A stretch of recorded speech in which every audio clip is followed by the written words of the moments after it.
किसान ने नहीं किया है। लाल किले में कभी भी किसी भी मौके पर तिरंगे को हटाकर वहां पर निशान साहब का झंडा नहीं फहराया गया है। यह झूठ बोलना बंद करो।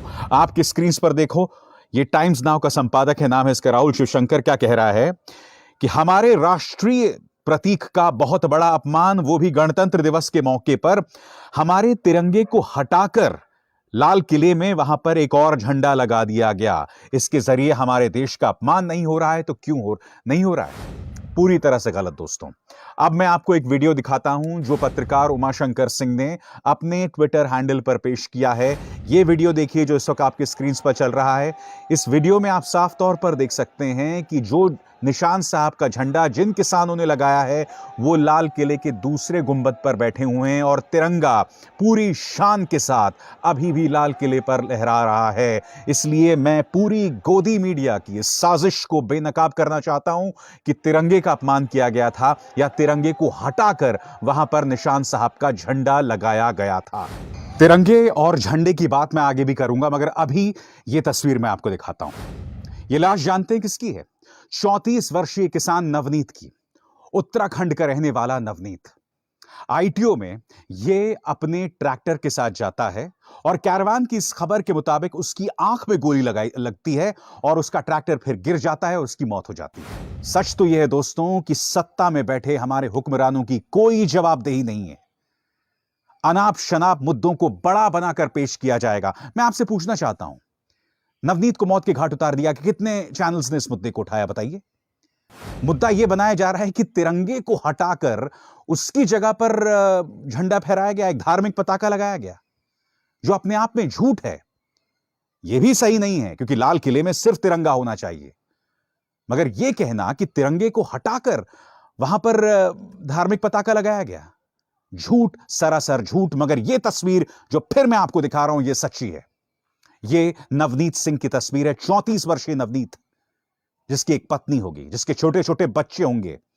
वो नवनीत जो मुझसे भी कम उम्र का है। इसकी मौत के लिए जिम्मेदार कौन है? कोई जवाबदेही तय की जाएगी? मगर, और एक बहुत बड़ा मगर है दोस्तों, मैं जिन लोगों ने लाल किले में निशान साहब का झंडा फहराया उनकी कड़े शब्दों में आलोचना करना चाहता हूं। क्यों? बताता हूं मैं आपको। वो इसलिए कि तिरंगा ही एक एकमात्र झंडा है दोस्तों जो लाल किले पर फहराया जा सकता है। लाल किला कहीं ना कहीं हमारी राष्ट्रीय सोच का प्रतीक बन चुका है, हमारी धर्मनिरपेक्षता का प्रतीक हो चुका है। इसलिए कोई भी ऐसा झंडा जो कि एक धार्मिक पताका हो, उसे लाल किले में नहीं फहराया जा सकता। आपको क्या लगता है? याद है आपको वो तस्वीर जिसमें हाईकोर्ट के ऊपर भगवा झंडा फहराया गया था? मैंने उसकी क्यों आलोचना की थी? क्योंकि हाईकोर्ट न्याय का मंदिर है। वहां हर किसी को न्याय मिलता है, चाहे वो हिंदू हो, मुसलमान हो, सिख हो, ईसाई हो, दलित हो, पिछड़ी वर्ग का जाति हो, ब्राह्मण हो, क्षत्रिय हो। वहां पर अगर आप धर्म विशेष का झंडा लगाएंगे तो यह कहीं ना कहीं हाईकोर्ट का अपमान है। इसलिए जिस तरह से हाईकोर्ट में आप झंडा नहीं फहरा सकते किसी एक धर्म का, उसी तरह से आप लाल किले में निशान साहब का झंडा नहीं फहरा सकते। आपको याद होगा मध्य प्रदेश के मंदसौर में जब कुछ मतवाले चढ़ गए थे एक मस्जिद के ऊपर और वहां से उन्होंने मस्जिद का झंडा निकाल के वहां पर भगवा झंडा फहरा दिया गया था। हर झंडे की अपनी एक जगह होती है मस्जिद के ऊपर।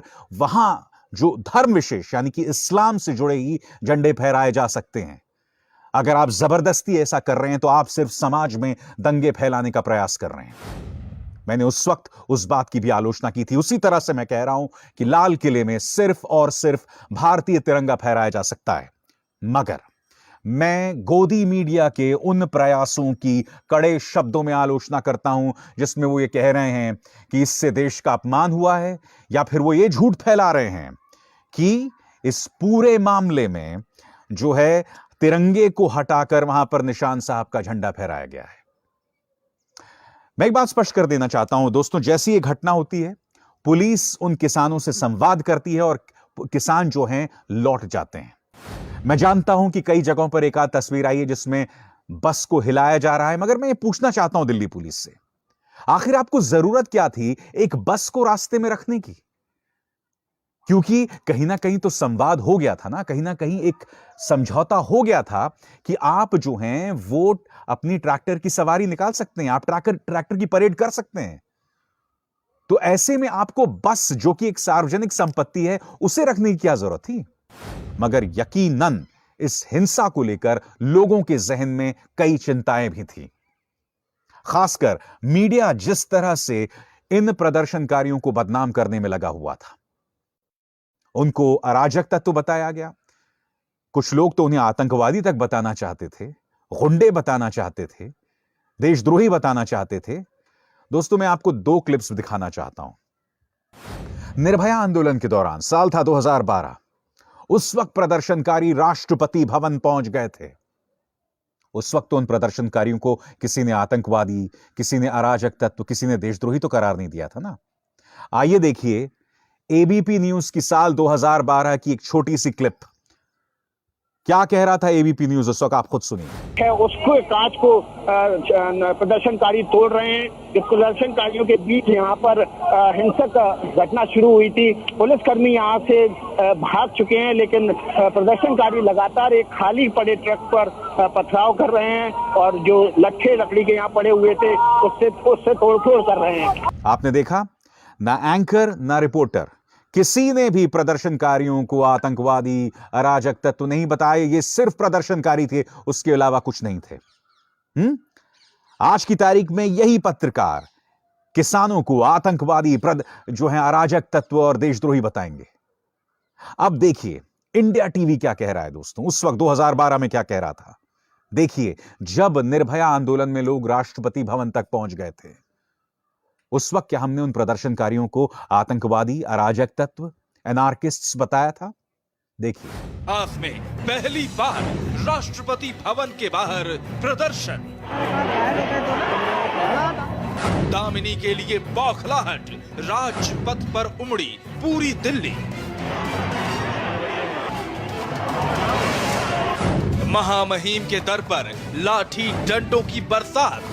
तो मैं ये समझना चाहता हूं कि जब वो किसान जिसे आप शुरू से बदनाम कर रहे थे, शुरू से आतंकवादी बता रहे थे, अब जबकि वो दिल्ली में प्रवेश कर गया है, और मैं जानता हूं कि कुछ युवा आपा खो गए हैं, और वो आपा क्यों खो गए हैं उसकी भी मैं वजह आपको बताऊंगा थोड़ी देर में, मगर इसके चलते आप उन्हें अराजक तत्व बता दें। देखिए, ये आंदोलन जो है किसी नेतृत्व में थोड़ा हो रहा है, किसी खास व्यक्ति के नेतृत्व में थोड़ा हो रहा है। किसान पहुंच रहे हैं देश के अलग अलग हिस्सों से और वो अपनी आवाज बुलंद कर रहे हैं। ऐसे में आंदोलन कभी कभी भटक जाता है, मगर आपको इस बात को मानना पड़ेगा कि पिछले 2 महीनों से किसान जो है सिंघू बॉर्डर, टिकरी, शाहजहांपुर, तमाम जगहों पर जो है वो प्रदर्शन कर रहा है। 100 के करीब किसान ठंड में ठिठुर कर मर चुके हैं, अलग अलग बीमारियों से मर चुके हैं। वो सिंघू बॉर्डर पहुंचा भी नहीं था, उसे आपने खालिस्तानी बताना शुरू कर दिया। वो सिंघू बॉर्डर पहुंचा भी नहीं था, आपने ये बताना शुरू कर दिया कि इसके पीछे खालिस्तानियों का हाथ है, देशद्रोहियों का हाथ है। इस सरकार ने तो अदालत में, सुप्रीम कोर्ट में हलफनामा दाखिल कर दिया कि साहब आंदोलन के अंदर खालिस्तानियों का प्रवेश हो चुका है। मैं आज आपसे एक सवाल पूछना चाहता हूं, गोदी मीडिया से, पुलिस से, सरकार से। अगर बार बार आपके मां बाप को कोई आतंकवादी गाली देते रहे, खालिस्तानी बताते रहे, देशद्रोही बताते रहे, तो आपके मन पे क्या गुजरेगी? कुछ देर के लिए कल्पना करेंगे, वो जो युवा आज की तारीख में कुछ देर के लिए भटक गया, कुछ देर के लिए नाराज हो गया, क्या आपने उसकी मनःस्थिति को टटोलने का प्रयास किया है?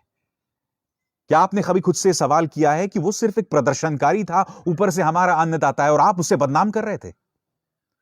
ऐसे में अगर वो युवा अपना आपा खो देता है, और मैं कहना चाहूंगा अब तक जो तमाम जानकारी मिली है उस हिसाब से किसानों के इस आंदोलन ने आज के दिन कोई बहुत बड़ा नुकसान दिल्ली में नहीं किया है, क्योंकि आप इसकी तुलना करना चाहेंगे फरवरी में जब दंगे हुए थे जिसमें 60 से ज्यादा लोग मारे गए थे, उस दौरान जो प्रदर्शन हुए थे काफी नुकसान हुआ था, मगर उस वक्त भी आपको पता है कि भड़का कौन रहा था। उस वक्त भी आपको पता है कि भड़काने के चलते युवा जो हैं वो सड़क पर आ रहे थे, जामिया में गोली चला रहे थे, शाहीन बाग में गोली चला रहे थे। आप इन्हें बार बार प्रवोक कर रहे हो। और मैंने लगातार अपने कार्यक्रमों में कहा है, क्या कहा था मैंने अपने कार्यक्रमों में? मैंने यही बात तो कही थी ना कि आप एक ऐसे शख्स को भड़का रहे हैं जो पहले से ही परेशान है। आप क्या उम्मीद करते हैं? आप क्या उम्मीद करते हैं कि वो हाथ जोड़ के आपके सामने घुटने टेके खड़ा रहे? या आप ये सोचते हैं कि किसान की यही नियति है, आप उसे गाली देते रहें, उसे बदनाम करते रहें, मगर वो जो है हाथ जोड़ के आपके सामने खड़ा रहे? अगर कुछ जगहों पर उसने अपना आपा खो दिया है तो वो स्वाभाविक है, मगर बावजूद इसके मैं पूरी जिम्मेदारी से कह रहा हूं कि किसी तरह का कोई देश विरोधी काम नहीं हुआ है। मगर फिर भी मैं अपने किसान भाइयों से अपील करना चाहूंगा, दोस्तों, आपके एक एक कदम पर निगाह है सबकी। आप एक गलती करेंगे, ये गोदी मीडिया जो है आपकी इतनी सी गलती को बढ़ा चढ़ा के कहां पेश कर देगा। इसलिए आप किसी भी सूरत में हिंसा का रास्ता अख्तियार नहीं कर सकते। आज किसान आंदोलन के कई जगहों से इस बात की खबरें आई कि गोदी मीडिया को दौड़ा दौड़ा कर पीटा गया। मैं इसकी आलोचना करता हूं, कड़े शब्दों में आलोचना करता हूं, क्योंकि हो सकता है जो रिपोर्टर इस वक्त जमीन पर आपकी बात करने आया हो, वो जरूरी नहीं है कि स्टूडियो में बैठे 1.5 फुटिया एंकर्स, या वो एंकर्स जो नोट के अंदर चिप ढूंढते हैं, या वो एंकर्स जो ऑन एयर अपने नाम की जगह मोदी जी का नाम पढ़ देते हैं, अपने नाम के साथ मोदी जी का नाम जोड़ देते हैं। जरूरी नहीं कि वो रिपोर्टर या उसकी सोच भी बिल्कुल उन एंकर्स जैसी हो या अपने मालिकों जैसी हो। इसलिए मेरी आपसे अपील कि कृपया किसी भी सूरत में किसी रिपोर्टर पर हाथ ना उठाएं, क्योंकि इस हिंसा को लेकर आशंका बनी हुई है। मैं आपको सुनाना चाहूंगा कि किसानों के इस आंदोलन से जुड़े योगेंद्र यादव का क्या कहना है। क्या कह रहे हैं योगेंद्र यादव, देखिए। अपील ये है कि जो साथी जिस रूट पर चल रहे हैं, संयुक्त किसान मोर्चा ने जो रूट तय किया है उसी पर रहिए, उससे अलग होने का कोई फायदा नहीं है। किसान शांतिमय तरीके से अगर इसे करेंगे तभी हम जीतेंगे। पिछले 2 महीने से पूरी देश और दुनिया कह रहे हैं, देखो इन किसानों की ताकत, इनकी शांति है। शांति टूटी, हमारी ताकत टूटेगी।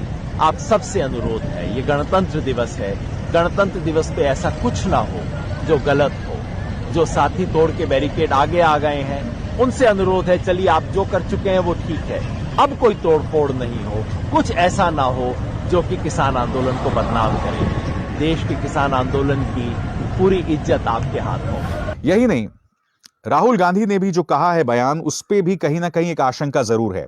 क्या कह रहे हैं? हिंसा किसी समस्या का हल नहीं, चोट किसी को भी लगे नुकसान हमारे देश का ही होगा। देश हित के लिए कृषि विरोधी कानून वापस लो, कह रहे हैं राहुल गांधी। यहां पर भी वो कह रहे हैं कि हिंसा किसी भी सूरत में समाधान नहीं हो सकता। कहीं ना कहीं उनके जहन में भी एक आशंका है कि कहीं किसान उग्र तो नहीं हो रहे हैं। मैंने बार बार पिछले 2 महीनों में कहा है कि ऐसे मौके आएंगे जब आपको भड़काया जाएगा, और उसके लिए सरकार के हथियार स्पष्ट हैं। गोदी मीडिया नंबर 1, दूसरा पुलिस की तरफ से आपको भड़काया जाएगा। यह वीडियो देखिए जो इस वक्त आपकी स्क्रीन पर चल रहा है। इस वीडियो में आप देखेंगे दोस्तों किस तरह से पुलिस बुरी तरह से बेरहमी से इस ट्रैक्टर पर हमला कर रही है। वो ट्रैक्टर जिस पर तिरंगा फहराया जा रहा है या तिरंगा लहरा रहा है, कितनी बुरी तरह से देखिए यहां पर डंडे चलाए जा रहे हैं, भांजे जा रहे हैं।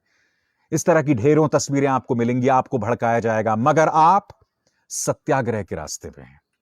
वो सत्याग्रह जिसने इस देश को आजादी दिलाई, वो सत्याग्रह जिसका दामन थाम कर गांधी आगे बढ़े और दुनिया के लिए उन्होंने वो मिसाल बने। चाहे वो ओबामा हो, मार्टिन लूथर किंग हो, मैल्कम एक्स हो, कोई भी हो, सबके लिए गांधी एक मिसाल थे। नेल्सन मंडेला, और आज तक वो प्रासंगिक बने हुए हैं क्योंकि उन्होंने अपने सत्याग्रह का दामन कभी नहीं छोड़ा। आप भी ये नहीं छोड़ सकते। बेशक पुलिस इस तरह से आप पर लाठियां चलाएं जो इस वक्त आप अपने मेरे स्क्रीन पर देख रहे हैं। जी हां, किसी भी सूरत में आप हिंसा का दामन नहीं थाम सकते। मैं बेबाक ये कहकर खत्म करना चाहूंगा कि कृपया किसान को बदनाम करना बंद करें। देश का कोई ऐसा अपमान नहीं हुआ है, आंदोलन में अक्सर ऐसा होता है, मगर हां, लाल किले पर सिर्फ तिरंगा फहराया जा सकता है। निशान साहब का अगर झंडा फहराया गया, किसी ने उग्र होकर भावेश में आकर अगर कर दिया, तो यह सही नहीं है। मगर यह कहना कि तिरंगा को हटा दिया गया है, जैसे कि टाइम्स नाउ कह रहा था, सरासर झूठ है।